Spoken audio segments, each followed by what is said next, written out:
فضل بن ربیع نے بیان کیا کہ ہارون رشید نے ایک دن مجھ سے کہا کہ میرے لیے کوئی ایسا حجام تلاش کرو جو پتھر سے بھی زیادہ خاموش ہو۔ میں نے کہا میرے پاس ایک بہت ہی خاموش طبع غلام ہے۔ ہارون رشید نے کہا بھیج دو۔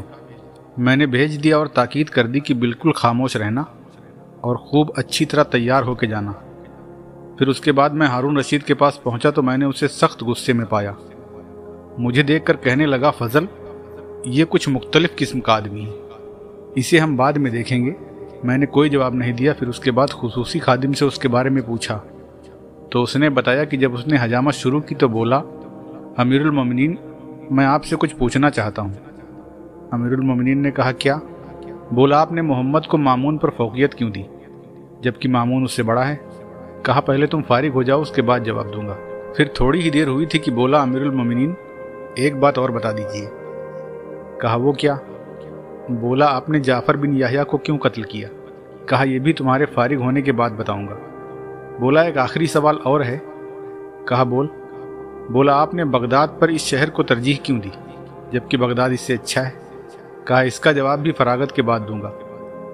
جب وہ حجامت سے فارغ ہوا تو ہارون رشید نے اپنے خادم مسرور کو بلایا اور اس سے کہا کہ جب تک تو اس کو قتل نہ کر دے تیرے لیے کھانا پانی سب حرام ہے، اس لیے کہ اس نے مجھ سے ایسی 3 باتیں پوچھی ہیں کہ اگر منصور بھی پوچھتا تو میں اسے جواب نہیں دیتا۔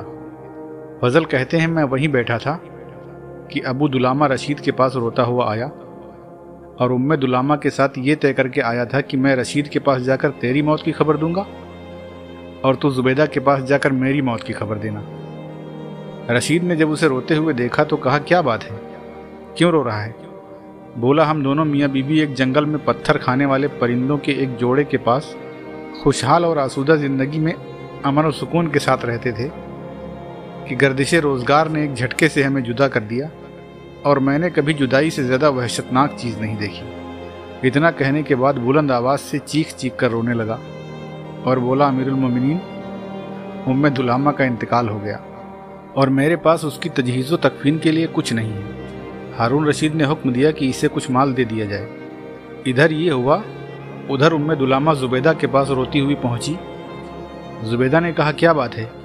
بولی ابو دلامہ کا راستے میں انتقال ہو گیا۔ تو زبیدہ نے اسے ابو دلامہ کی تجہیز و تکفین کا سامان دے دیا۔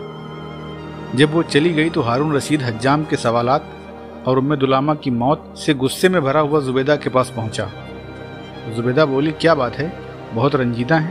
اس نے ساری بات بتائی تو زبیدہ بے ساختہ ہنس پڑی اور بولی کہ ابھی دلامہ میرے پاس سے ابو دلامہ کے کفن دفن کا سامان لے کر گئی ہے۔ ہارون بولا اور ابھی ابو دلامہ میرے پاس سے دلامہ کے کفن دفن کا سامان لے کر گیا ہے۔ فضل نے بتایا کہ ہارون رشید باہر میرے پاس آیا تو ہنسی سے لوٹ پوٹ ہو رہا تھا۔ مجھے تعجب ہوا کہ جب یہ اندر گیا تھا تو سخت غصے میں بھرا ہوا تھا اور اب باہر آیا ہے تو بہت خوش نظر آ رہا ہے۔ میں نے سبب دریافت کیا تو اس نے سارا ماجرا سنایا۔